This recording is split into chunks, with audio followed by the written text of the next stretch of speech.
What is up, everybody? Ethan Newberry, the Ginger Runner, here for another Ginger Runner Live. This is episode number 24, and I'm very excited for this episode. This guy is pretty much the beast. Kind of one of the most badass dudes I've had on the show. Very excited to have him, Mr. Adam Campbell, coming to us all the way from Canada. Adam, thank you for joining us today. How you doing, man? I'm doing really well. Maybe I'm feeling a little unworthy of that beast type of moniker you just gave me there, though. No. You deserve it. So just so you guys know who Adam is, he was third place at the 2014 Hardrock 100 after being struck by lightning and many other things I can only imagine that we're going to talk about on today's show. So I'm very excited to have him on. If you have questions, ask him in the chat room. We're going to get to him as soon as we can during today's show. Welcome to Ginger Runner Live.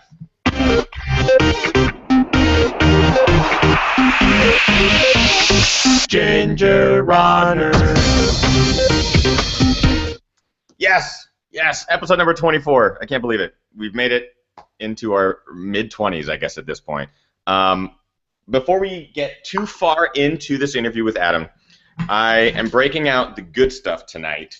I will be drinking Dogfish Head 90-minute IPA. I love this stuff. It's a special occasion because we have a wonderful guest on tonight who survived lightning at 14,000 feet. So it's very, very exciting. I'm really excited about this. So I think I actually drank a beer at the finish line as well, so I'm probably one of the only people who have actually finished a beer. Well, I poured some over my head, but I actually have had a beer at the finish line of a 100-miler as well. So.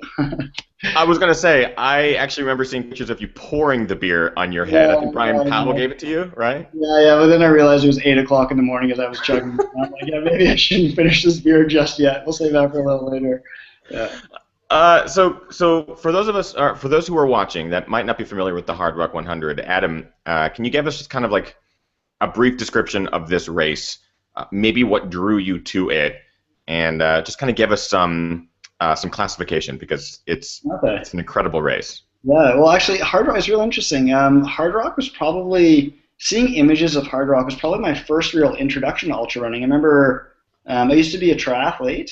And I remember seeing pictures, I think it was Scott Jurek actually, running the Hardrock 100, and I saw images of the mountain terrain, and I was like, I have to do that race sometime. And I was transitioning out of triathlon at the time and was getting into the mountain running scene, and I was like, I'll be running an ultramarathon one day, and I want to do that race. Although 100 miles sounded kind of crazy to me at the time, and I think it still does. But as an overall, Hardrock 100 is, they actually call it an endurance run. They don't call it a race. And the reason they don't call it a race is, one, the course is just so immense. It's really hard to describe to people. 32,000 feet of elevation gain and loss, all at an average of 11,000 feet. You go up above 13,000 feet 5 times, including a high point of 14,000 feet in the race. The race, it's you're not on trail for a lot of it. There are a few sections where you're on logging roads or old mining roads, but a lot of it's really off trail. You're running through riverbeds, creeks. I think the best description I heard was during the race briefing when they said, if you see a river or creek, run through it. If you see a hill, go up it. And I think that pretty much described the race perfectly. But it's also one of the most beautiful mountain terrains I've ever seen. The San Juan Mountains of Colorado are just spectacular.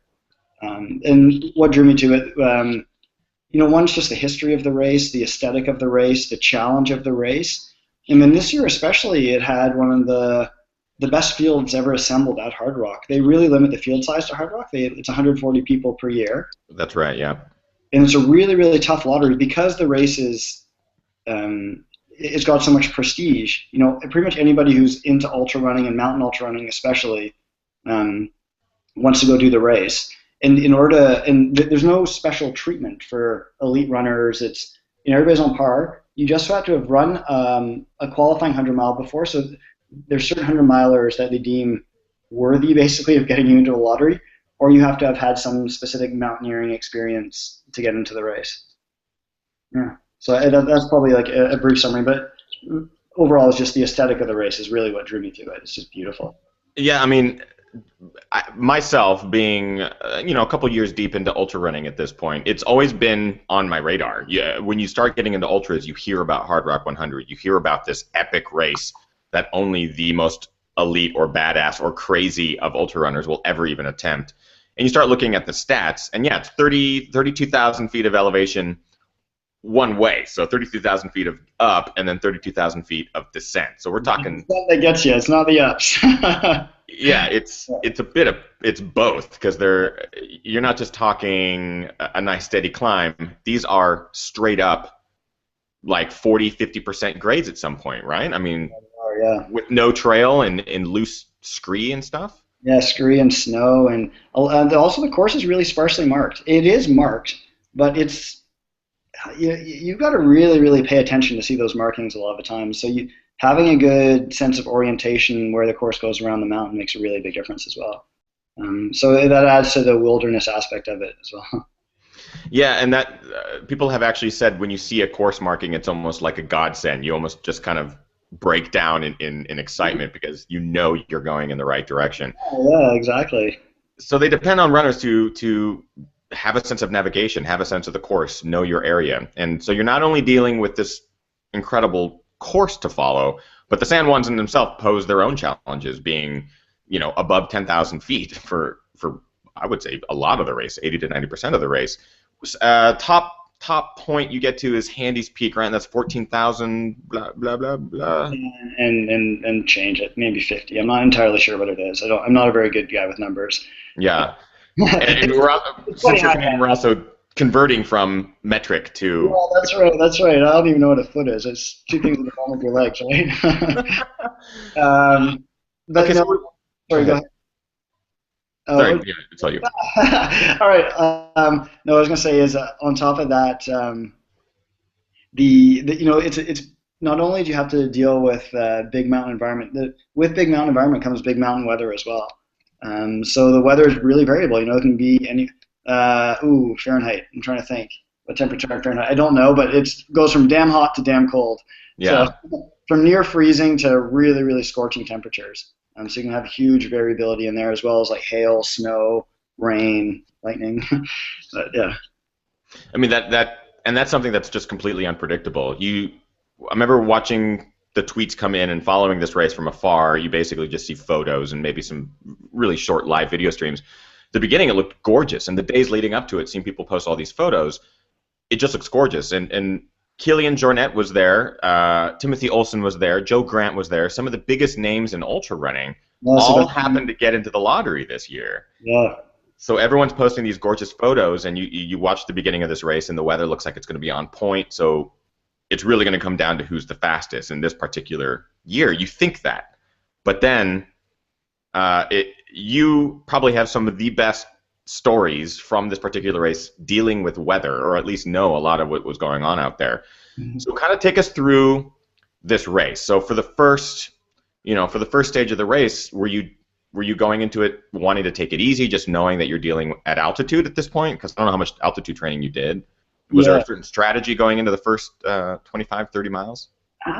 So I knew going into the race there was going to be a bit of a challenge for me because I hadn't done any specific altitude training. I was living in Calgary, which is about 3,000 feet, so not really that much. And I did have access to terrain up to about 7,000 feet, maybe a little bit higher at times, but that was about the extent of it. So I have raced at altitude before, and I seem to be able to handle it quite well. But you still never know. Yeah, altitude's a big variable. I also, I've been working full time, so putting in some really big hours, like 50+ hour work weeks at times, and so that takes away a little bit from you as well, recovery wise. And I was living in a new city, so I'd adapted a lot of my training routine. Where Calgary is quite flat. There's amazing mountains around Calgary, but Calgary itself is quite flat, so I was having to be a bit creative with my training. So I definitely went, and to add to the story, the week prior to Hardrock, my younger brother decided it'd be a great idea to get married in Spain. So I was literally hanging out on the beach in Spain, organizing his stag, and I had a couple nights out to like 5 a.m. dancing with him. And it's your younger brother's wedding; you kind of have to be there to party with him and show him. So. Well, yeah, because why would you want to pass up that, to train for the 100-mile mountain ultra that you're about to run? You have to go party with your brother. It's his wedding. Exactly. And that was, it was a lovely, lovely wedding. And my brother's been really, we're really tight, so it was important to both of us. Although he's a party animal and I am absolutely not. So trying to keep up with those guys it was actually probably scarier for me even the thought of Hardrock was. So going into the race, I definitely knew that my preparation wasn't optimal. I'd been seeing all these pictures of people, they're training, checking out the course, living at altitude, getting time to rest and recover and all Do you that. let that stuff psych you out? Because, I mean, I was watching the same thing, watching these elites go there 2 weeks early and train in the San Juans. When you see that, does it psych you out at all, or do you just play your own game? A little bit. 100 miles is a long way to go, despite what Karl Meltzer says. And it's, at the end of the day, all I can do, I can only do my best. I can only do what I can do. And, I did some really good preparation prior to that. I knew my fitness was pretty good. And I've raced a lot of these guys before, and I know that on my day I can, hold my own against them. And so I felt a little bit of confidence, but I also know that I know my body really well, and I feel quite comfortable in mountain environments. So I kind of just played my own game for the first 20 or 30 miles, and races like this don't really start out that fast. Everybody's a little bit cautious. You're aware you'll probably be racing for 24 hours plus. Unless your name's Killian. But we'll get to him in a bit. But because exactly. His own podcast, that guy, it's amazing. But it was a real treat. I got to start the race first 20 or so miles. I was running with, Dakota, Killian, Sebastien, Julien Charrier, Joe. It was amazing, Tim Olson, and we were all there just chit-chatting away, watching Killian sort of bound up the mountains, wait for us, come back and chat with us and toy with us a little bit. But when we first hit the first 13,000 foot peak at, I think it's Grant Pass, I really, really suffered. At that point, Killian had sort of just turned up the notch a little bit, and people started chasing him and Julien, and I really suffered, and I fell back. I think I fell back to like 8th or 9th place at that point.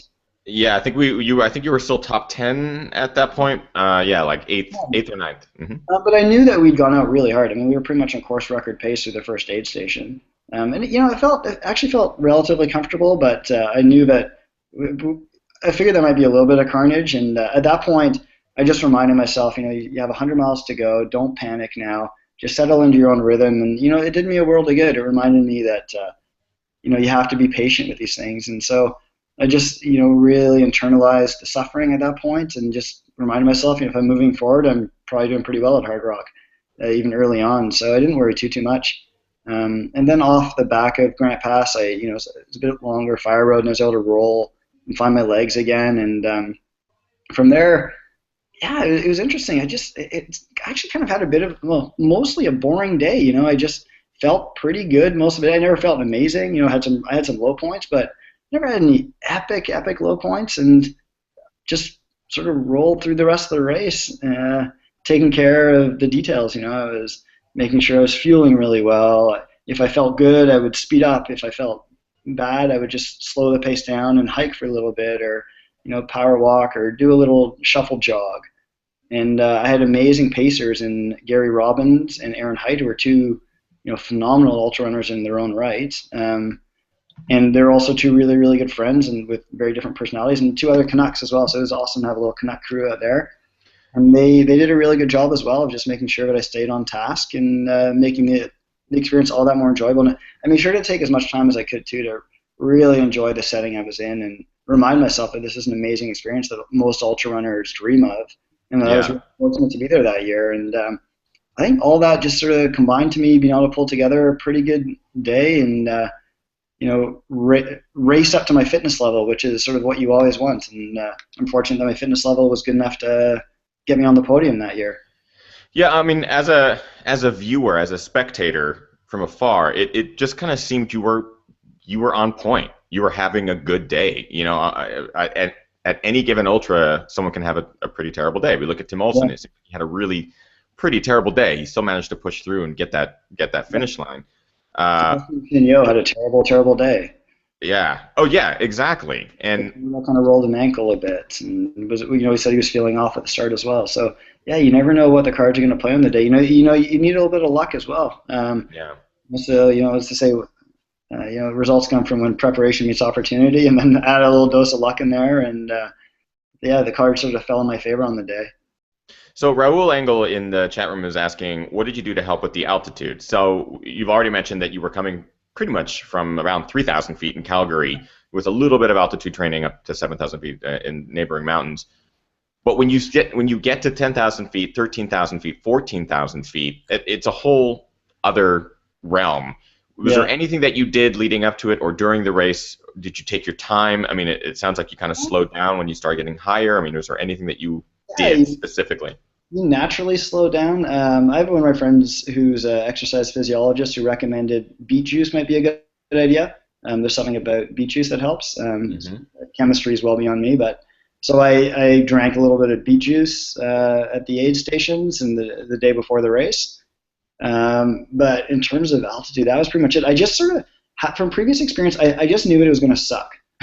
That's probably the best way of describing it. And I knew it would probably just hurt, and then I'd have to adjust my pace accordingly. And nobody's moving all that fast at the top of those passes. Everybody's moving slowly, no matter how adapted you are. And especially when you get to 50, 60 miles into the race. So I just figured, as long as I just put my head down and keep plugging away one foot in front of the other, I was doing pretty well. And I didn't really worry what the actual pace was, as long as the effort. I basically figured if the effort felt like I was going hard, I was probably going pretty hard. And so I'd take it to heart and then maybe just dial it back a quarter notch and just keep moving forward. I spent a lot of time power hiking and training, so I know how to power hike pretty well, which obviously at Hardrock makes a huge, huge difference. And maybe I'm just lucky with my physiology, or I was lucky on the day, but it didn't affect me too much. Staying on top of hydration is really important, and staying on top of nutrition also. Or you're a beast, Adam. You could very well just be a beast. You mentioned your crew. You have an amazing crew. I'm good friends with Gary Robbins. We've had him on the show before. And Aaron. Yeah, right. And Aaron Height, also an extremely talented runner. They're both from Vancouver. Am I correct? No, Aaron lives in Vernon, which is he lives in Vernon, BC, but he's won the death race. He's run like a 4.001 minute mile back in the day as well. So he's got an incredible range, and I think he finished second at the Tahoe Rim 100 in his first 100-miler. No big deal. No big deal. So I had a really, really talented crew as well, which definitely, and really good friends, which is always nice to have as well. Oh, for sure. And so when you're rolling into these aid stations, are they updating you on placement at all? Are they giving you splits or gaps? Is that something that was even going through your head in the earlier stages, or even around mile 50 at that point? I knew exactly where I was at all times in the race, so they didn't really have to give me splits. I'd get the odd split from Killian and be like, you're 45 minutes back. I'm like, you're an hour back. I'm like, all right, so I'll just have to wait for Killian to blow up, and I'll roll him any minute now. But I also know, though, in 100 milers, anything can happen, as I'm testament to. And I didn't necessarily, I didn't think that anything would happen to Killian or to Julien, but you also just never know. They might take a wrong turn at some point, and it sucks to take advantage of those things. But that's part of 100-mile racing. Or all of a sudden, somebody doesn't feel well for a little bit, or they miss an aid station for whatever reason, and things can happen in 100 milers. The last 20 miles, things can change really, really quickly. For sure. I figure, just keep moving forward and get to that stage of the race and try to be as together as possible by then, and hopefully things turn out well. Now, I want to get to the good stuff. All right. So we were talking a little bit about it before the show. I was really only able to get pieces of this through tweets, through updates from iRunFar, and when you read something like a short blurb of Adam struck by lightning, running, moves on to the next aid station, currently third place, you're like, wait. Struck by lightning? Basically, explain what happened. I'm assuming this is on Handy's Peak. Oh, I made all that up. It never happened. I thought it'd make for a good story. No, okay. I've said a lot about it already in different places, but I know people. Oh yeah, and I feel terrible having to hey man, say the whole story again. I understand that. I understand exactly where the curiosity comes from. So what happened is at I think it was about mile 48 or so, I'd picked up Aaron Height to pace me through the middle 30 miles of the race, basically. He was going to crew me or pace me through the night.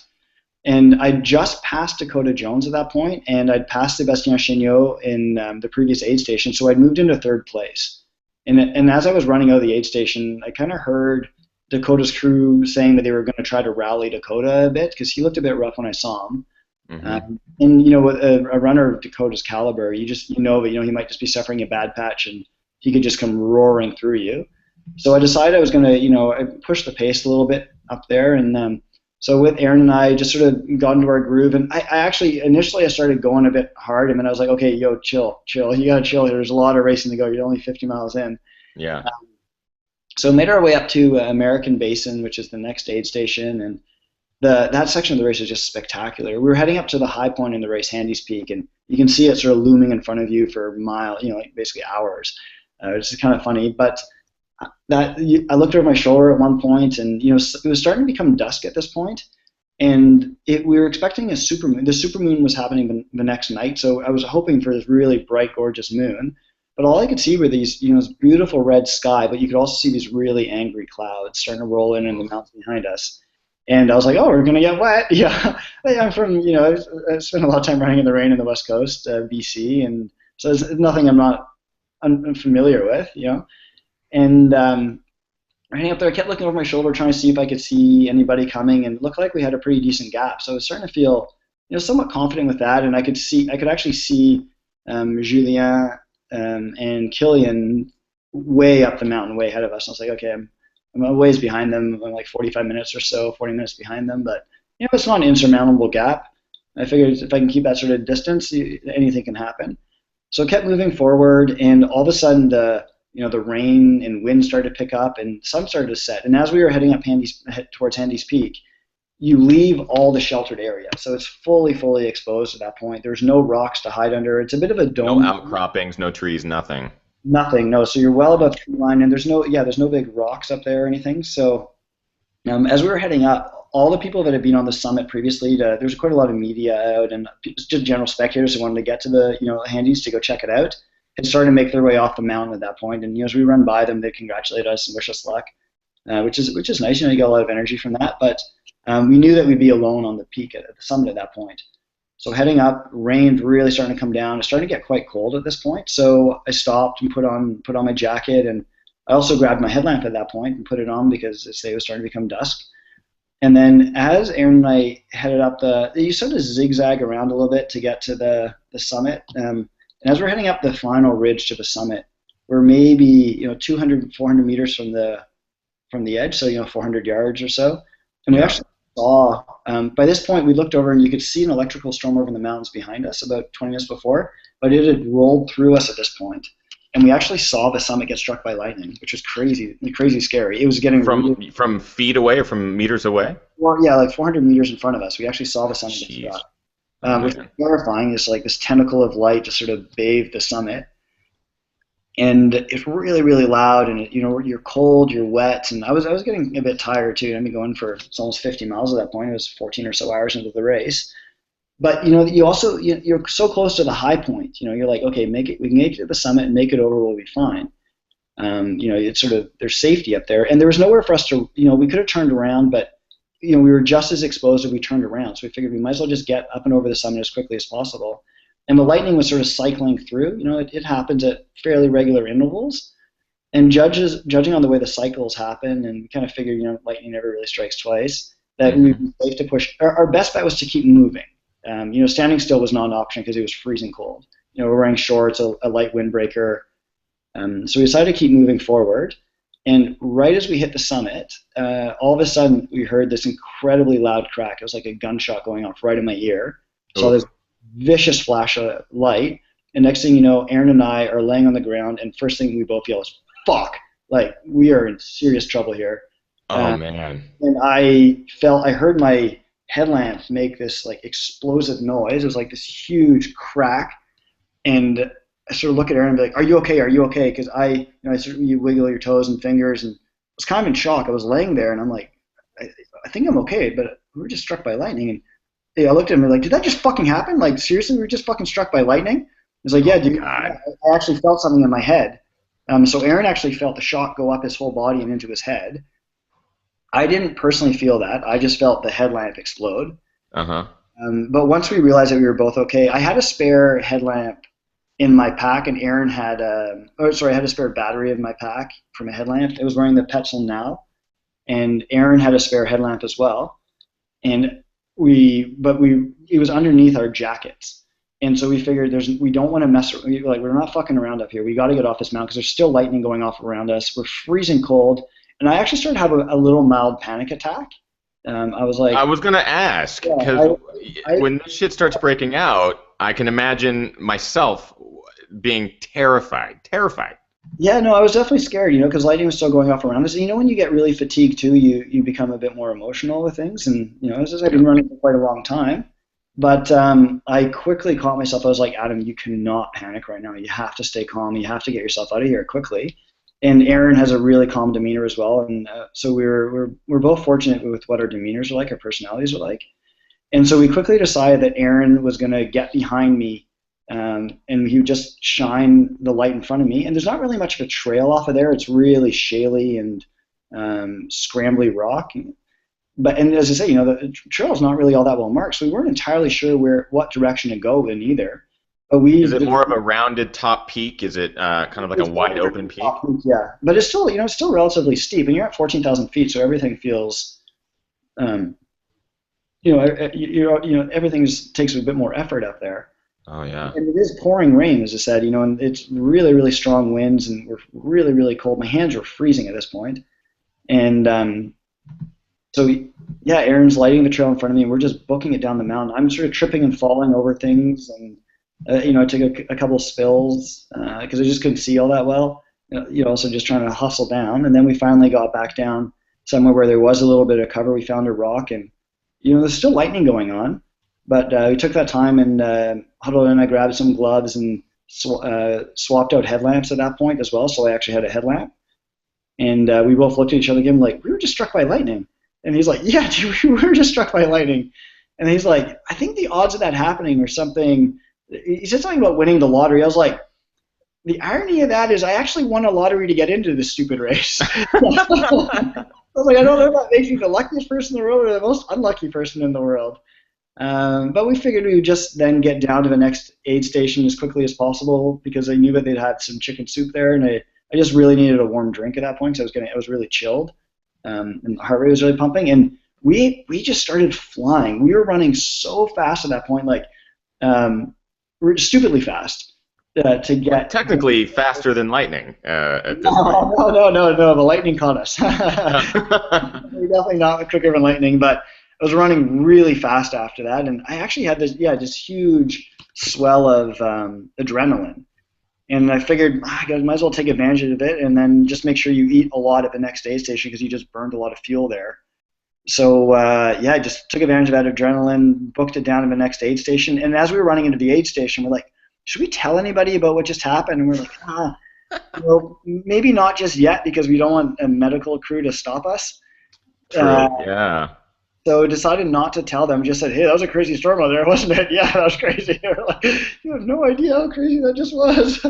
Yeah, why would you want to tell a medical expert that you were struck by lightning? I know. Well, why would you want to tell someone that you might be injured or perhaps die because you've been electrified? You never know. No, we figured we both knew that we were feeling fine and we didn't feel any real effects from it. We kept checking with each other, and it's hard to tell though, because we were cold, you were tired. It's hard to tell what's causing what, and you aren't always thinking that rationally at that point in a race. So yeah, that's the story. There was no real discussion about whether or not we should continue. It was just, we're continuing. And then from there, the rain continued really, really in a really big way. And I definitely kept my eye out for other storms because we had to still go up quite a few big mountains. And if we'd had to go up anywhere close to another pass or anything, and it looked like there was lightning, we would have stayed low down. I mean, I'm not going to take stupid risks.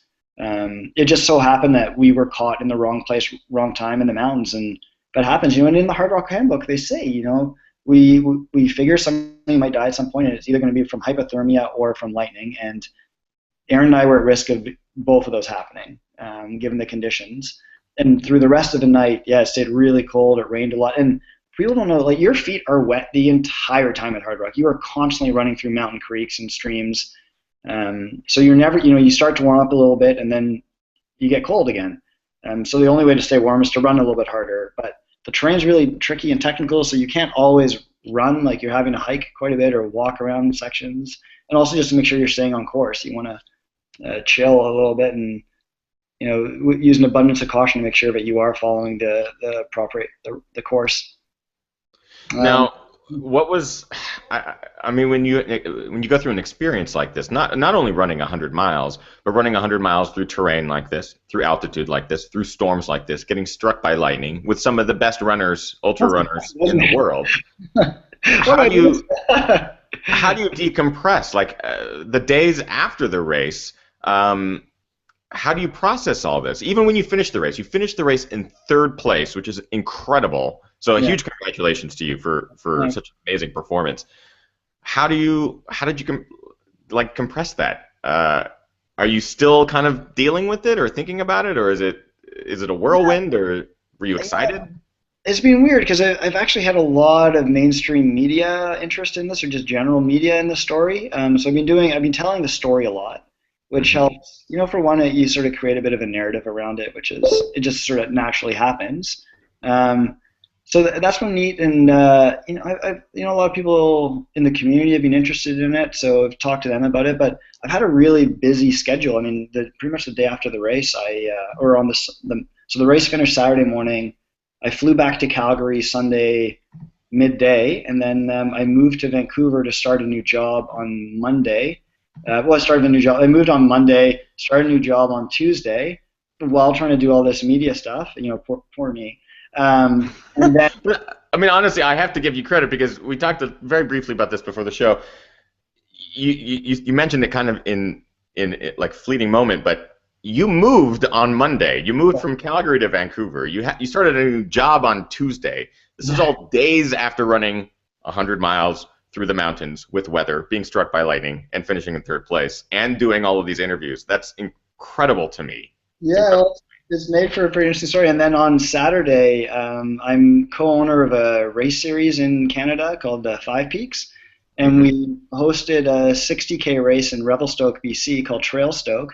It was one of the Canadian skyrunning races and the Canadian Long Distance Mountain Running Championships. So I emceed that event, and then I ran a 10K race on the Sunday. So it's been a pretty full week for me for sure.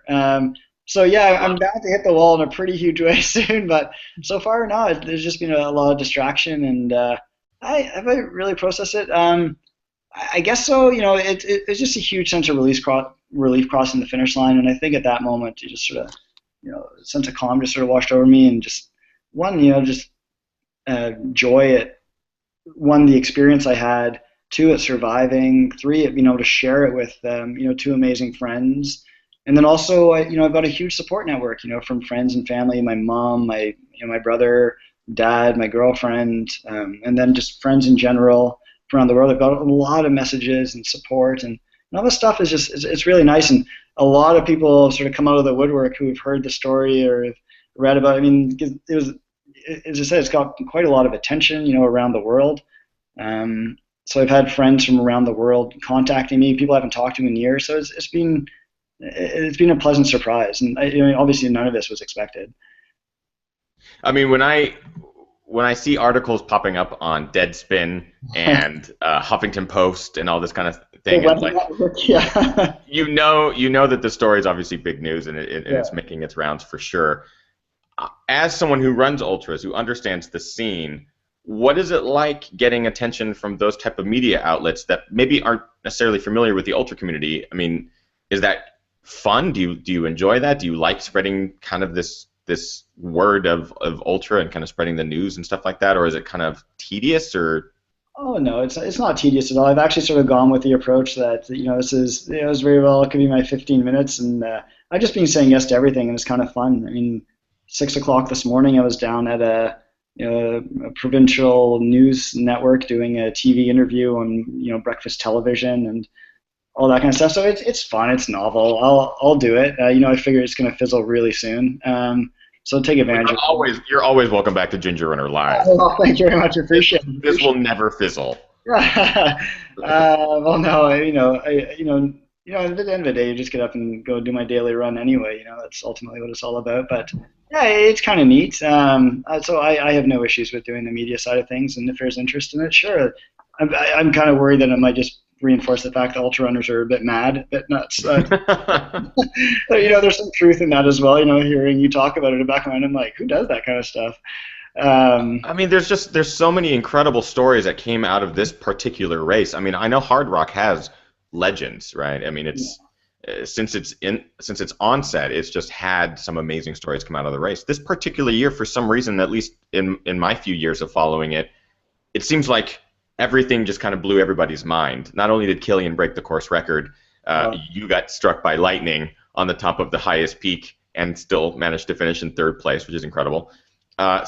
Other top ultra runners in the world had like terrible days, hurt ankles, stomach issues, still finished, slept on a mattress on the side of a trail, doing shots of tequila at aid stations. Like, you hear of all these stories, and was it a party? Kabaraki had a huge rock fall on his face. Yes. Oh, I saw that too. Like pictures of just a big gouged out face, but yet he still finishes. I mean, was there a big party at the end? Was it a big celebration? Because a lot of people accomplished some incredible things on this particular course. I think with every ultra, every runner has a story. Everybody has their own personal challenges, internal as well as with the mountains. People that are out there for 40, 30, 40, 48 hours went through just horrific conditions over 2 days. Yeah. I was out there for a short period of time. So what I had to experience was minimal compared to what a lot of people go through. And everybody has a story to tell, and I love hearing those stories. One of the reasons why it feels like there's so many stories this year too is there's just a lot of attention on the race this year because of the quality of field it had. So everybody's looking for an angle, and I think people were just able to share those stories more readily. But anybody that's gone through a race like this will have had stories to share, whether they finished or not, or even if you didn't even make it to the start line in training. But it's interesting, Hardrock's really special.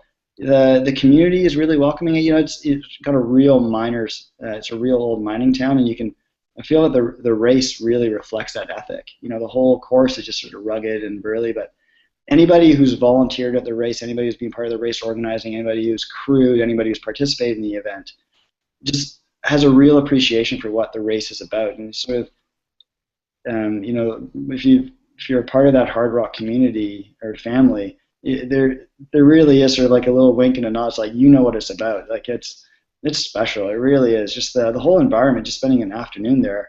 I don't know anybody actually trains there because I just want to take pictures all day. I know. So seeing some of the photos that come out of there, it's incredible. It's like a whole other planet. There was a question earlier in the chat room. I want to make sure that I didn't lose it before the chat scrolled through too far.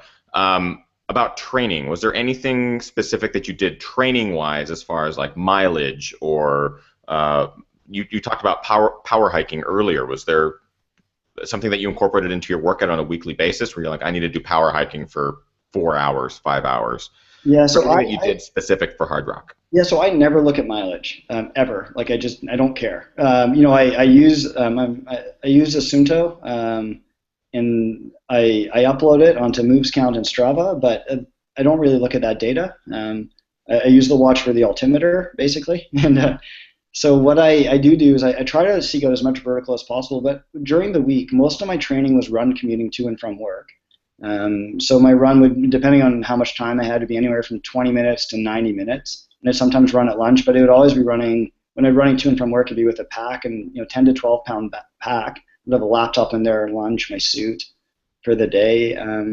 In the winter, there'd be quite a lot of clothing on. And then I'd also do, through the winter, quite a lot of ski touring, or I did a few skimo races this winter, and also a bit of cross-country skiing. And then at the end of the day, I would do a little bit of strength work as well. I'd go to the climbing gym once or twice a week with my girlfriend, just for general fitness and for fun. And then on the weekends, I would try to do really big days in the mountains. And that would be anywhere from, depending on how tired I was, 3 to 9 hours. In May, I did rim to rim to rim. Oh, fun. Yeah, and I really, I had quite a good day up until I was running quite fast up until the very last, the trek out of the South Rim, because the day, like 2 days before, I'd been running in, epic snowstorm, and then all of a sudden the heat just punched me. We'll get you. Sure. I ran 7:20 for that, and I'd sat down in the shade for like 15, 20 minutes to try to cool down. So I knew that my fitness was pretty good from that. And then right after that, I actually hiked back down into the valley. So that turned into a 90 plus K day with quite a lot of vertical. Um, That's awesome. That's incredible. Yeah. and then I did a couple other, back-to-back 7-hour runs, and then I did something in Canmore. It's called the Canmore Quad. Canmore is a small town in the Rockies, and so that's an established FKT route in Banff, and it's got 53K, but it's got almost 5,000 meters of vertical, so like 18,000 feet of climbing, and some really, really technical, steep scrambling in there. So I did a 5.5 hour run the day before that, and with almost 8,000 feet of vertical, and then I did that and set an FKT by almost an hour 20 on that route. No big deal. No big deal. So that was a 9 hour 20-minute run, and I felt pretty good. I mean, I was able to run the next day, feeling quite good, and so I was like, okay, my fitness is pretty solid. And I did a few other 5-6 hour runs, but then 3 weeks before the race, I did just a modified Canmore quad. I did just 3 of the peaks with Aaron Height, and then the next day I decided to jump into a 50K trail race, and I was leading the race by quite a bit. But then at about kilometer 35, I tweaked my hamstring pretty badly and dropped out of the race. And then I took 6 days off running completely to just didn't do anything to let it go, because I didn't want to compromise it. I knew that Hardrock was in 3 weeks, and I didn't want to injure it further, and I was like, "Oh, you idiot!" Like I knew as I was racing, I kind of let my ego get away from me a bit, and I was racing against some local guys, and I was like, I just really want to just turn the screws on this and get a course record, and Oh yeah. totally just ran my ego, which is never a good idea. That I didn't need to. I just sort of let the emotions get away from me a little bit. I mean, it's not like you're the first person to ever let that happen when you're running a Yeah. 50K race, something that is in your backyard or on terrain that you're familiar with. Yeah, you're gonna open up a little bit. Why not? Yeah, no, for sure. But yeah, I should know better. I've been doing this for a long time. Right? So I took 6 days off, and during that time, I got on I biked to work instead. But that was pretty much all I did for those 5 days. And I think that rest actually did me a world of good. And then I went to Spain right away, and first couple of days in Spain, I still couldn't run. My hamstring still felt tweaked, but it was really hot there. And I think that the warmer temperature just helped me loosen up my muscles a little bit. And I got a little bit of IMS and a little bit of massage, and Hmm. slowly I felt things start to melt away a little bit, and went for a couple of mountain runs with my girlfriend, and I was like, oh, okay, my legs actually don't feel that bad. And then I decided to push it a little bit one day. I'm like, okay, I'm feeling good now. And then I partied for a couple of days. There's nothing wrong with that. Well, I was still getting in some runs. It's like 500 meters of vertical in there, 600 meters of vertical, a couple hour runs, and I was feeling pretty good. And then flew into Hardrock, and there we go. Rest is I race mean, day.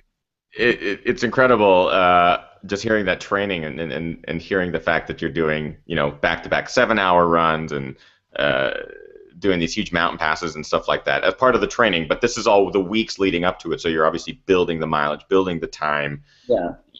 Hard Rock's on the horizon, and 3 weeks out, you hurt your hamstring. But I'd rather doing it at that time was so smart.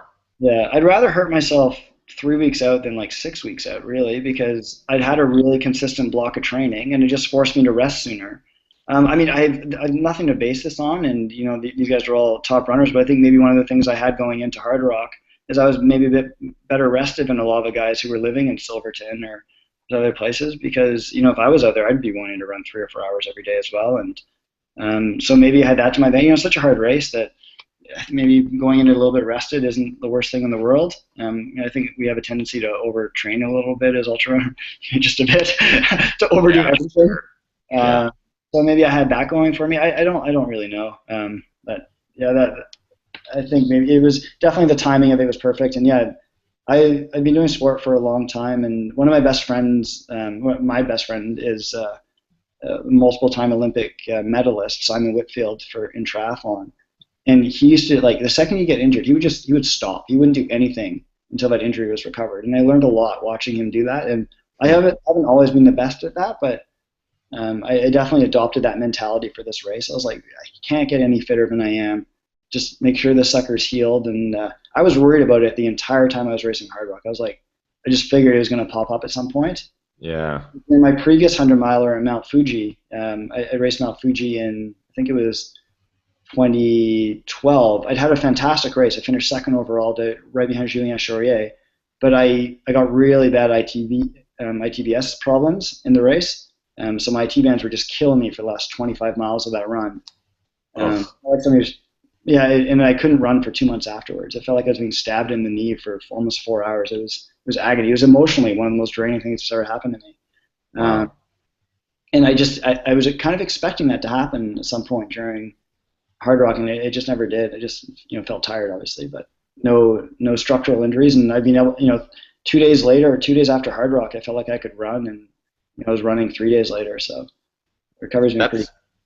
I think that's one of the most impressive things is I actually remember reading that or hearing that or seeing you on Strava or something like that, but you were able to go out and get some mileage in a couple days after, whether it was recovery mileage or not. You were still, you were feeling good enough to be able to go do that after Hardrock. That just goes to show that you did the right thing by taking those 6 days for your hamstring, letting it heal up. I mean, it's not like you're going to do anything in those 3 weeks leading up to Hardrock that's going to all of a sudden make your performance that much better. No. You've already done the training. Yeah. So what's next? Unless your name's Killian and you need those 3 to learn how to remember how to run again after being on skis for months on end. But I also can't believe he just won the most recent skyrunning race too, like Thursday or whatever. Also, if there's one thing I kind of regret a little bit about the lightning incident is that I don't think Killian's performance has necessarily gotten all the attention that it's due. It has amongst people who know. Mm-hmm. But I think it maybe have gotten a little bit more mainstream press if I hadn't sort of stolen the thunder, so to speak. I don't know if that's necessarily true, but I think Killian's performance deserves a lot more respect. And that's got to be one of the ultra races of the decade, if not of all time. I mean, that was pretty phenomenal, and he made that look pretty comfortable. It's a real honor to be competing at a time of something like that. It shows us what human body and mind are capable of. And he's just such a gracious runner as well. So much respect for other competitors, for the places he runs. And you could tell the guy, he was just enjoying it. He just loved every step of that race. He was racing with this huge grin on his face. And I think that was one reason why he had such an amazing performance too, is when he feels inspired, everybody else is toast. He was definitely inspired. Yeah, it's interesting seeing finish line videos and seeing Hardrock finishers especially, because they've just been through some of the shit. They've been through the dumps. His finishing shot is unbelievable. He tweaked his back. He's hunched over. He's got that. I don't know if you saw the year before, Adam Huey had the same kind of finish, just the agony, the sheer. I think, and this is the second place finisher. If he's hobbled and crippled, trying to crawling his way to kiss the rock, that race is brutal. It's brutal, and to see Killian's finish video of him pulling out his cell phone and showing the race director photos he took, it's another league. It's just another league. But it's one of many stories that have come from this race. Yours obviously included, and with the third place finish after that it's just incredible. So I mean, I got to know what's next. Do you have any other races on the calendar that you're training for or looking forward to? Is there anything big that you're a little anxious for? Yeah, so I'm actually, I like to take a couple weeks after these races and not have anything on the horizon. I just feel that, if you have something too close on the horizon, you end up forcing your training a little bit, and you don't respect your recovery. And, even though I feel okay now, I find often 10 days after a race, you can have a little crash. And I just want to make sure I'm not tweaked at all before I really commit to anything. But as of right now, I'm racing the Squamish 50 in August. I'll see you there. Yeah, sweet. Yeah, it's a great course. I raced there last year, and it's a fun run, and there's some great talent. You won last year, right? I did. Yeah, I won that race last year. Yeah, I remember because I finished 18 hours after you. I have to admit, that was actually one of the better runs I've had. I feel that I'd be curious to see this year how other people. There's quite a few fast runners there this year. Yeah, you've got some competition. You're running the 50 mile or 50K? So I'll decide that in a couple of weeks. Okay. As of right now, 50 miles, but I want to make sure I'm recovered from Hardrock before doing that. I enjoy running day to day too much, and I don't want one race to ruin me.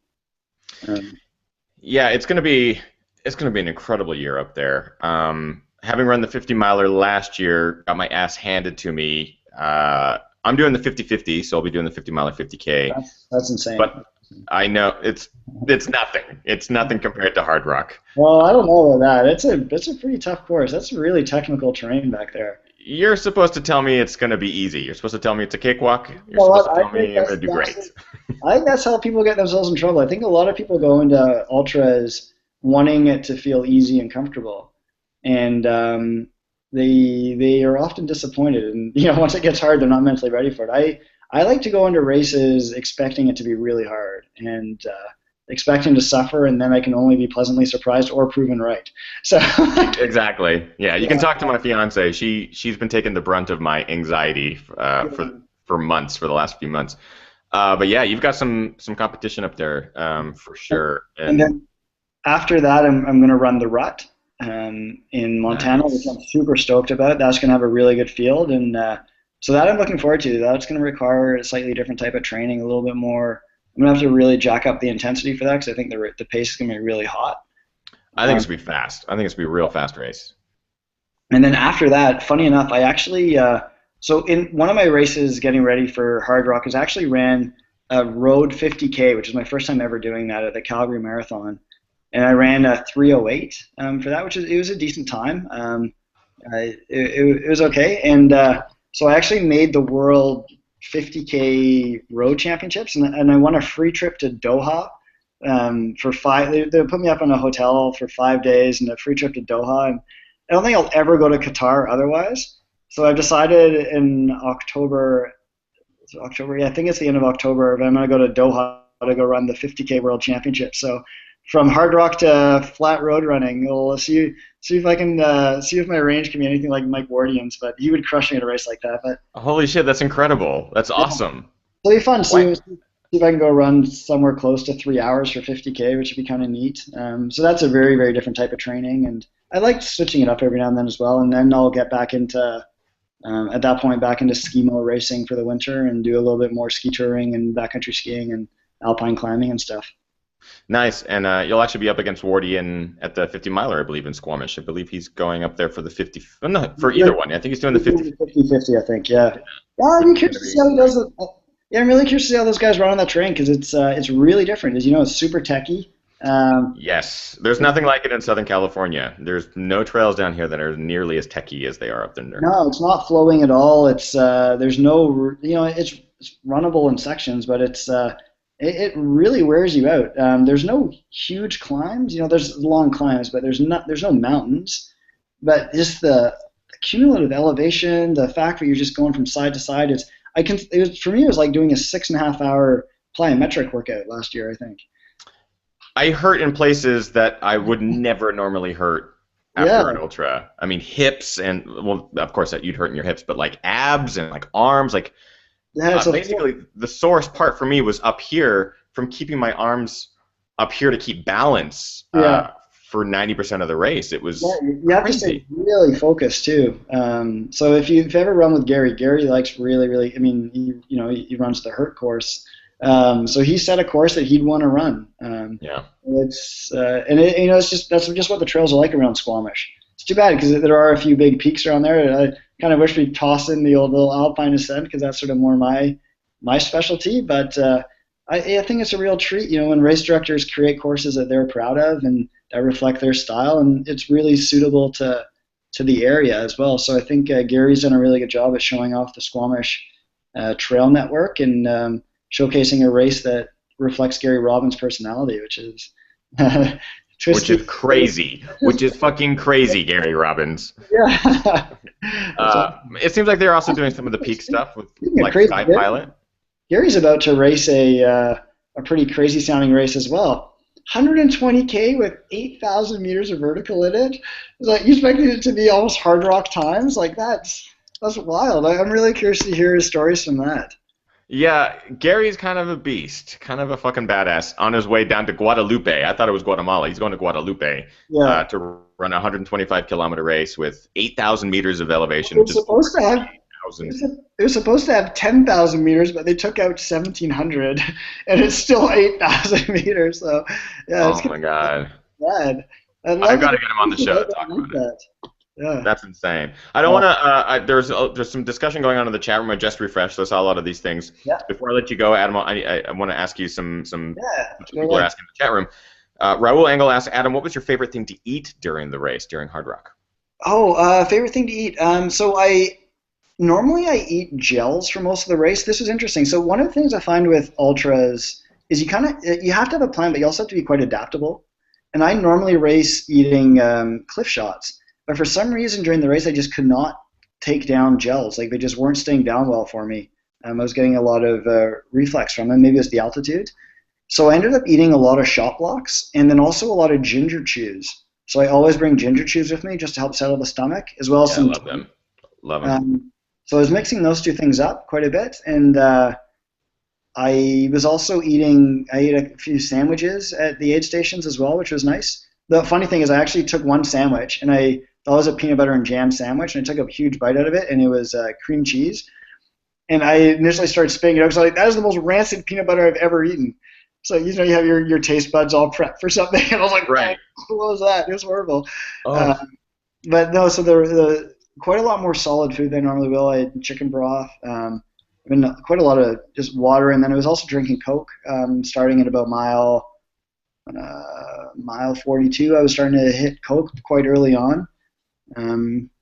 So those are sort of the main things. But yeah, I was loving the margarita shot blocks for sure, and the ginger chews. Those two things were really working for me for some reason. So I just stuck with it. Ginger chews are amazing. They can get you out of those tough spots sometimes. You never know. Like if your stomach's a little bit off, just pop in a ginger chew, and they last. I don't just eat them. I like to suck on them for a long time, and they last for a good hour or two sometimes. Yeah, I was actually using. I was mixing crystallized ginger along with ginger chews.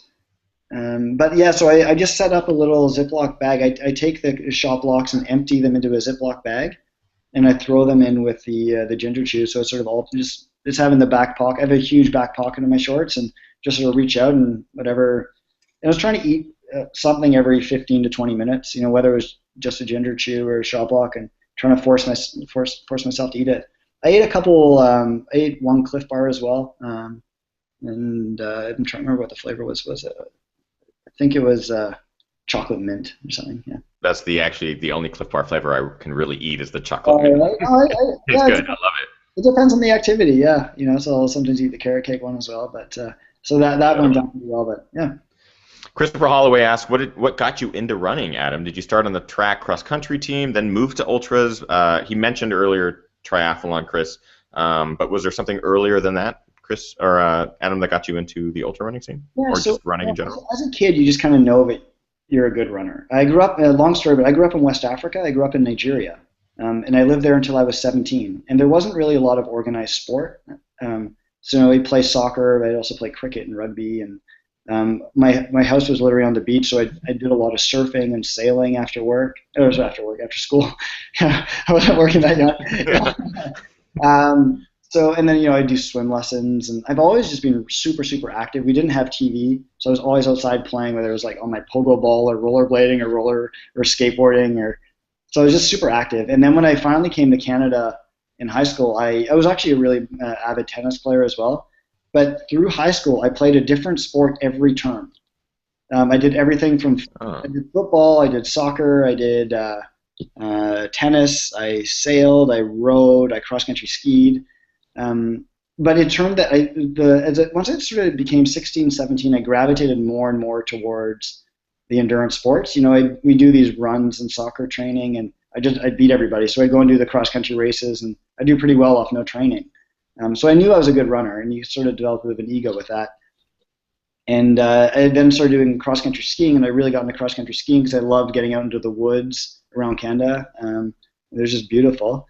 And so I started training a little bit more and more. And then when I finally went to university, I decided to try my first triathlon, and it was the Canadian Junior National Triathlon Championships. And I was pretty much dead last out of the water. But I was able to bike my way up through the field a little bit, and then I had a really good run and actually made the junior national team that year.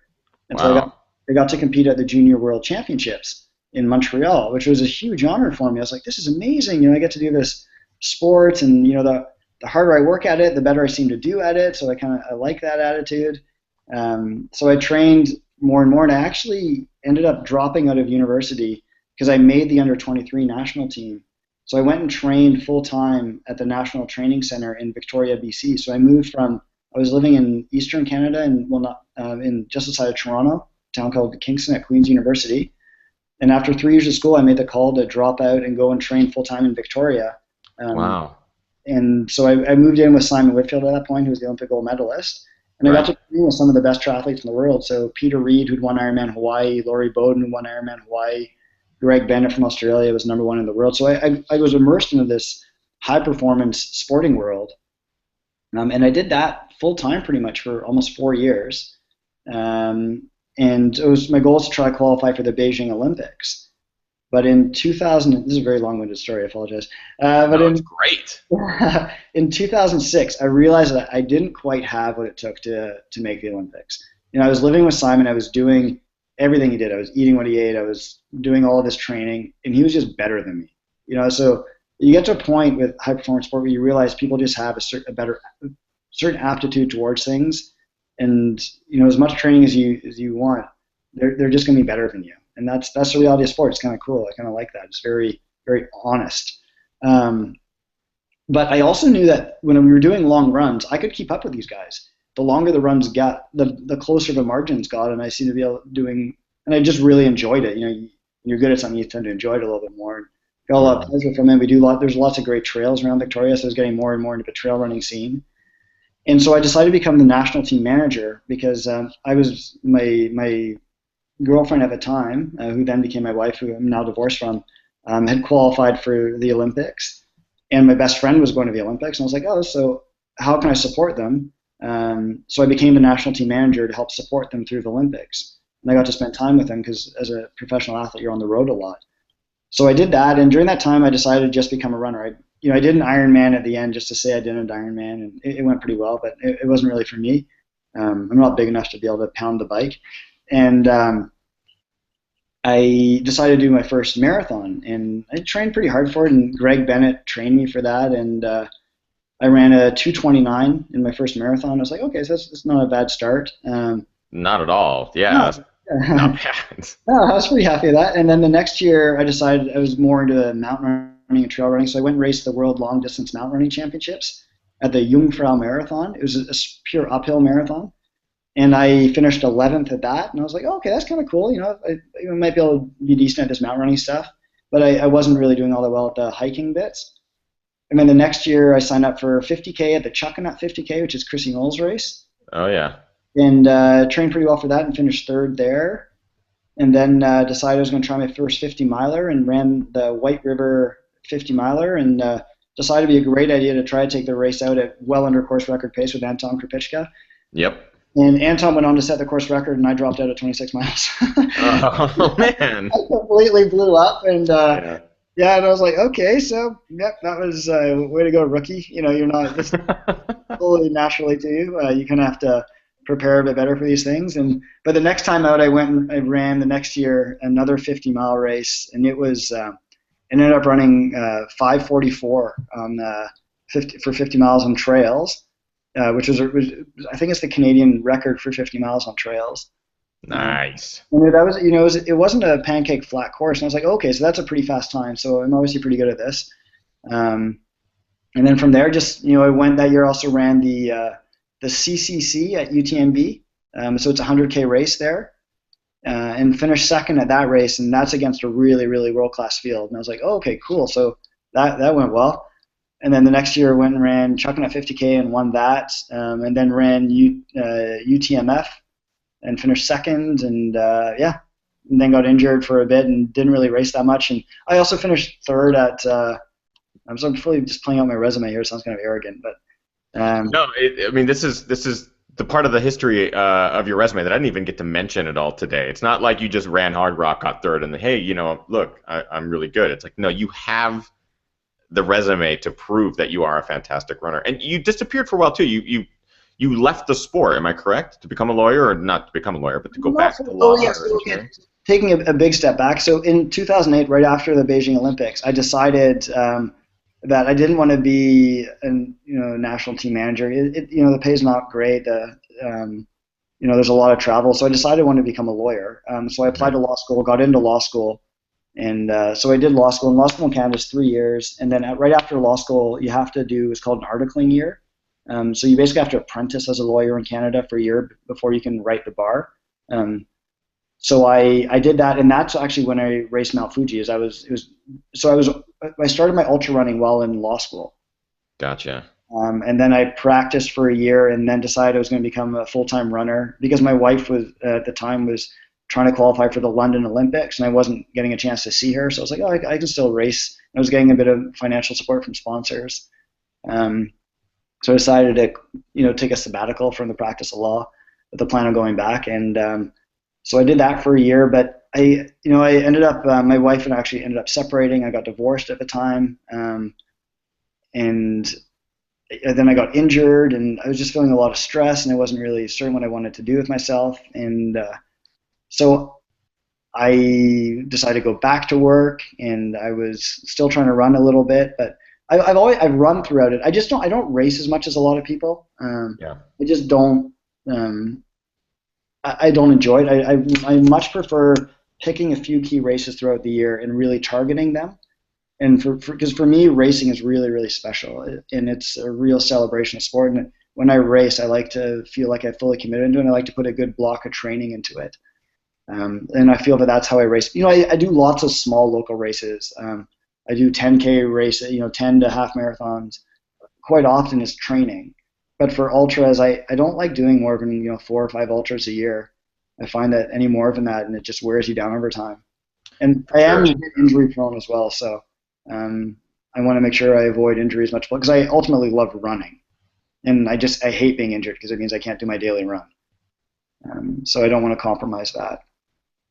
Yeah, so that's sort of and then so I've been working for the last year, and just recently, as I said, switched jobs, and I'm now working as a lawyer for Arc'teryx, which is pretty much my ultimate dream job. I think it's fantastic. You mentioned it before the show, and I'm super excited for you, man. I think that has to be the dream job for someone who not only enjoys the trail life, both running, skiing, and doing anything outdoors, plus being a lawyer.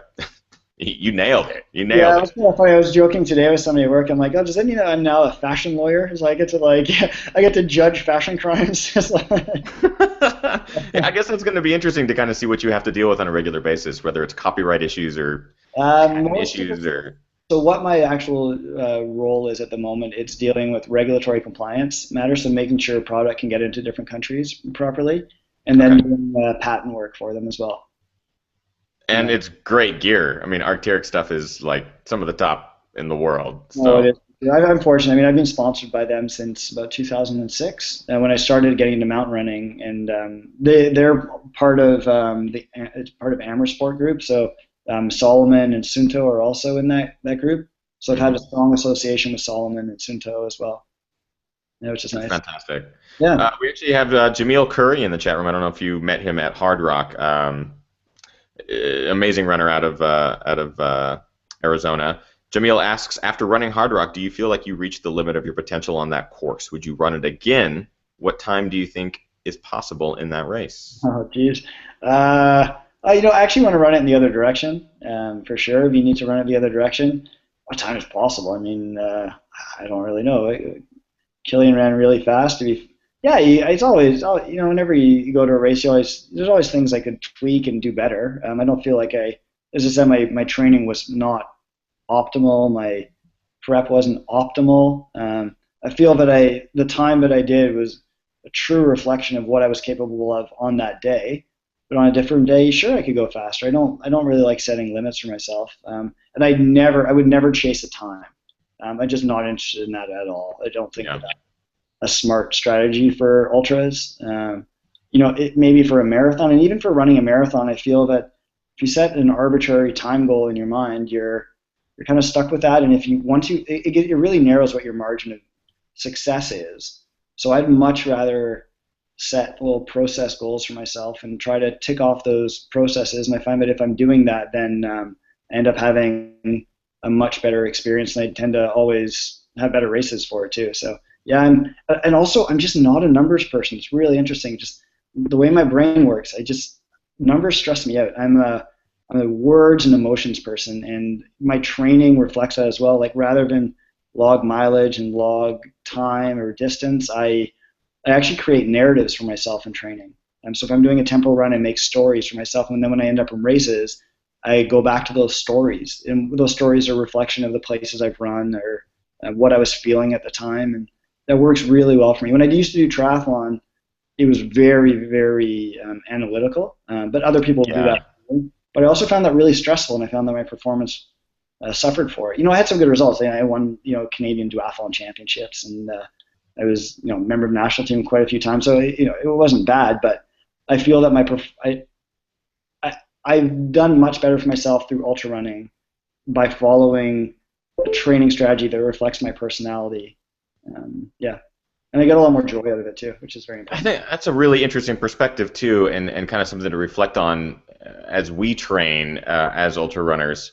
Rather than looking at the times, looking at the splits, looking at the mileage, looking at the specific numbers, is to look at the experience maybe as a whole. I mean, I realize that I do that just kind of subconsciously, but I should look at it closer. Where I'm running a race, and if I'm going up a hill and it's kicking my ass, I don't look at it as a hill in this particular race. I look at it as a hill that I run every day. So it's this hill that's like 5 miles for me that I run on a regular basis, and I break it down into that, and I tell myself, you have run this hill 1,000 times. You have felt this way on this hill Yeah, various times. You felt worse than you have right now going up this hill. So power through it and kind of telling those stories. yeah. I love that. I think that's really unique. And then also when I'm training, I picture being at Hardrock. So the two sort of go together. But for other people, if you've got a really mathematical, analytical mind, then the numbers are important for you, and that's what gives you pleasure, and that's how you gain confidence or perspective on training. You have to really know your personality and what your type is like. And yeah, I'm definitely not an engineer. I'm a word, as I say, I'm a lawyer. I'm a words guy, and that's where my aptitudes lie. And so I cater my training to my aptitudes. I love it. Before we let you go, we're going a little bit long, and I love it because you have said so many interesting things that I want to start incorporating into my training. I could talk to you fucking hours. We'll save some of this for the post show, but I want to get to the last segment of tonight's show. It's something I do with all of my guests. It's called the Quickie Question Quiz. Basically, how this breaks down is, Adam, I'm going to ask you a rapid-fire series of questions. They're very simple questions. None of them are mathematical, so you don't have to worry about crunching the numbers. Just answer them as quickly as possible, and we'll just we'll grind through them. That's good. All right, Adam, what was your very first trail race? The very first trail race was it was called Comfortably Numb in Whistler, BC, 25K race. Damn, those mountains up there are nasty. Best trail that you've ever run? Best trail I've ever, probably the Hardrock course, to be honest. Nice. Yeah. Favorite running movie? Favorite running movie? I actually quite liked Deja Me Vivir, that last movie by Killian. I thought that was pretty good. I agree. I thought it was way better than the first one. I Yeah, loved it. Chariots of Fire, though. I mean, that's an easy one. Classic. This one might be easy for you to answer as well. Scariest moment on a trail? Yeah, pass. Lightning stick, but actually on Sunday I ran into a bear, so yeah, no, that wasn't that scary though. But Black bear or grizzly? it was just a black bear. Okay. Dream race to run. What would be your dream race? Olympic 100-meter finals. Nice. Amazing. Yep. Who is your idol? Who's my idol? Anybody who follows their passion, basically. Anybody who follows their passion and does it with, morality and ethics. I think that's somebody worth idolizing. Doesn't matter what they're doing, whether it's a musician, a politician, a writer, an athlete. I think that anybody who does that is worth admiring. Favorite post-race indulgence? Favorite post-race indulgence? I mean, I indulge all the time, so I don't know if there's indulgences. Brushing your teeth after a 100-miler. There is no great. I don't know if that's an indulgence, but that's definitely one of the greatest pleasures. Love it. Current running kicks. This question was asked in the chat room, and I'm going to ask it too. What are you running in right now? Solomon Sense. I pretty much wear that exclusively. For Hardrock, I wear the Solomon Sense soft ground. and like that shoe a lot. But yeah, Solomon Sand's like worn that for as long as it's existed. Really A like it. little bit bigger lugs on that one, right? The soft ground. Yeah, yeah. And finally, your favorite ginger.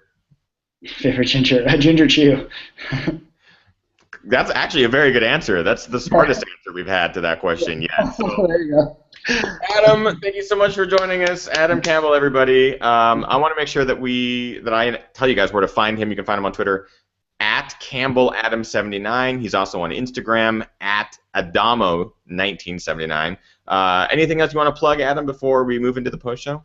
Oh, yeah, sure. If you're in Canada, come check out our the trail series I'm a part owner of, Five Peaks Trail Running Series, and also go and check out a sky running race. You know, there's sky running races in the U.S. now as well as Canada and around the world, and it's a really neat type of running. And then at the end of the day, you know, go and if you can hike a trail, you can run it. So go explore in your backyard. Take advantage of that. It's an amazing thing that we have doing that we can do, and it's amazing to experience your backyard in a light and fast way, and that's how I like to experience nature, is by moving through it quickly, and you get to see a lot of it. So take somebody out for a run who may have not done it before, take them for a trail run, and you'll make the world a better place, in my opinion. So Love it.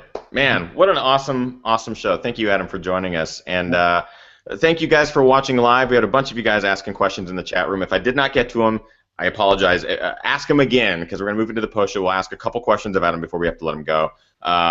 But I would very much like to thank you for watching the live show. I'm here every single Monday, 6 p.m. Pacific Standard Time, with new guests every single week, talking about new stuff every single week. And the podcast version will be updated hopefully soon. I'm about 2 podcasts behind, so hopefully this weekend you'll have some new running material to listen to. You can find me on all the social networks as well. Twitter at The Ginger Runner, on Facebook, facebook.com/TheGingerRunner, GingerRunner.com, and on Instagram at Ethan Newberry, because The Ginger Runner was taken.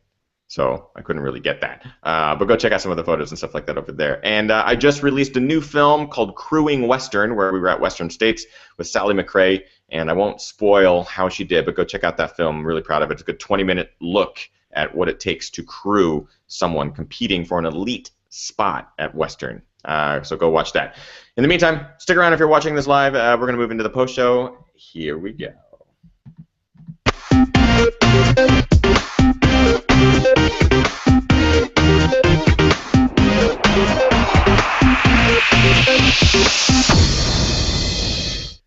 Cool, Adam. Awesome show, dude. Cannot thank you enough. I mean, for the post show, we have questions that have been asked that I just haven't been able to get to. So if you don't mind sticking around for just a couple more minutes, I'll just kind of ask those. And go for it. And so let's see.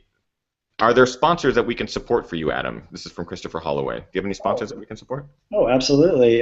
So yeah, I've got a great crew of sponsors. I'm sponsored by Injinji, Cliff Bar, Arc'teryx, Solomon, Sunto, and Petzl Headlamps. They save your life. So those are the main sponsors. All of which I love all of those sponsors. Of Rock and Gingies. I dig Cliff Bar products. I have the Petzl now, so it's all good stuff. Yeah, fortunate. The Ghost asks if you can, or just doesn't ask, but actually says that's perfect what you said. If you can hike it, you can run it. I think it's an awesome attitude. So that's from the Ghost. Totally agrees with you. Thanks. Christopher Holloway says, thanks, Adam. Awesome stuff, man. And thank you again for joining Ginger Runner Live. Let's see, people are talking about some races that they can run locally in Southern California. The Ghost also asks, what are you bad at, Adam? What am I bad at? I'm really bad at singing. I am not musical. And I'm bad at math. Numbers and singing. Yeah. That's pretty good. You've been very generous with your time. Adam, says Eric Alvarez. Let's see. Your history is super interesting. Thanks for sharing, from Christopher Holloway. What was it like racing Anton Krupichka? Oh, it was actually really funny, because we were running down the trail, and I would be in front, and you were crossing other runners, and nobody would move, and then all of a sudden I'd let Anton would move ahead of me, and all of a sudden it was like the seas were parting in front of us. It'd be like, and everybody wanted to be like, "Hey, Anton!" Oh. So that's pretty. Anton's an amazing runner, and he's got a great following in the sport. He does a lot for the sport, so it's cool. I've raced him a couple times, and he's a phenomenal athlete for sure. He's a great mountain runner. Awesome. Jamil asks 2 questions. What was your favorite aid station at Hardrock, and why? And And what was your favorite part of the course? Oh, crap. I'm really bad with the names. I don't remember what the aid station's called. Is it Humphreys? There's one aid station where where they did the tequila shots. Um, Oh, it was early on, right? Was it yeah. Kroger? Is it Kroger? Maybe Kroger. I don't remember. But that was the coolest aid station because it was more just the location of it, because right off the back of it, you got to go down a huge snow slope, and I got to do a little bit of snow skiing, which I just love doing that. And it was really, really steep too. It was steep up and then steep down off of it, and I thought that was rad. Nice. And at that point, actually, I passed Tim Olson and Joe Grant, as well as Scott Jaime. So it was a big move for me as well in the race, and all of a sudden I found myself in fifth, and I was like, oh, okay, this is, the day's not going so badly. If I can feel kind of horrible and be in fifth place, I'm like, it's not that bad. So, what was the other part of the question? What was your favorite part of the course? Part of the favorite part of the course. You know what? As crazy as it was going up from American Base and up to Handy's Peak. It was just spectacular. The views were amazing. As bad as the following events were. Looking over my shoulder at that point, and the sky was just spectacular. Right before sunset, unbelievable. Yeah, really beautiful. This is from Siva Mohayan. You answered it already. I think most of us know the answer, but they don't. Can you do an Ironman? Yeah, I did an Ironman. I did Ironman Canada in 2005. Yeah. And the new Ironman Canada is in Whistler, am I right? Yeah, I was there last year, and it looked like a fun race. How does the terrain alter that? I mean, if it's up in Whistler, are they dealing with altitude and hills? Whistler's not high at all. Whistler's only about, I think it's only like it's like 2,400 feet, so it's not very high. Oh, yeah, not at all. The hills in Penticton were pretty big, so I think the course is pretty comparable.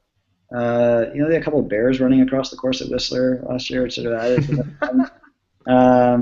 the the biggest difference is it's just accessibility to a big city in Vancouver, close by. Penticton still has an Ironman race as well, and there's a ton of history there. And I think Penticton was a fantastic venue for it. And it was the first Ironman outside of Ironman Hawaii, so it had incredible history there. And the town was really welcoming to people, and it was beautiful. But both are great destinations.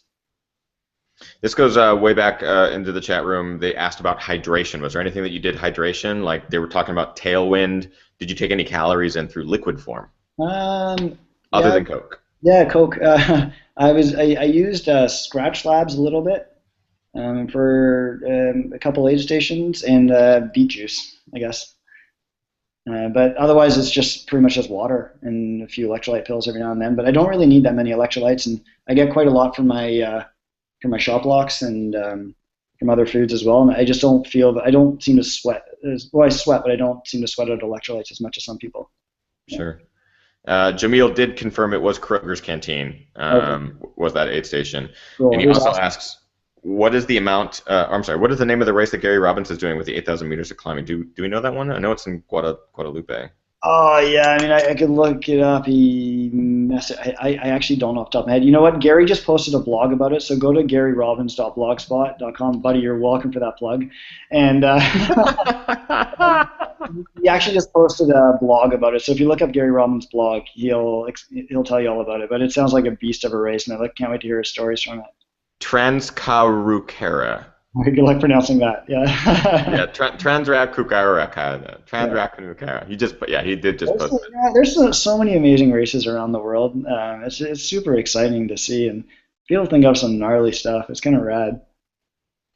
Yeah, they were posting in the chat room. Trabskapkara. I think we're all spelling it wrong. It's trans something 120 kilometer race. All I can say is good luck, Gary. Stoked for you, buddy, and you deserve a good race out there, man. So. Oh, for sure. He's just an amazing athlete too. Deserves it for sure. Can't wait to see what happens with that one. Well, dude, Adam, I appreciate you very much for jumping into the podcast. I know that you had an extremely busy week, moving, adapting your life, getting the new job, everything like that. So thank you so much, man. I really appreciate it. Oh, my pleasure. And I'll see you at Squamish. It sounds like you're going to be there. So I can't wait to high five you and buy you a beer in person. Awesome. I look forward to it. I'll definitely take you up on that beer. Yeah, I'll have to pour it over your head after you finish the race, No, no, though. I'll drink it. It won't be 8 a.m., so that's the good thing. That's right. Well, again, thank you all for tuning in live, guys, and we'll see you guys next week, next Monday, for Ginger Runner Live. This has been tonight's show, and thanks again for Adam. We'll see you guys next week. Peace. Awesome. Thanks.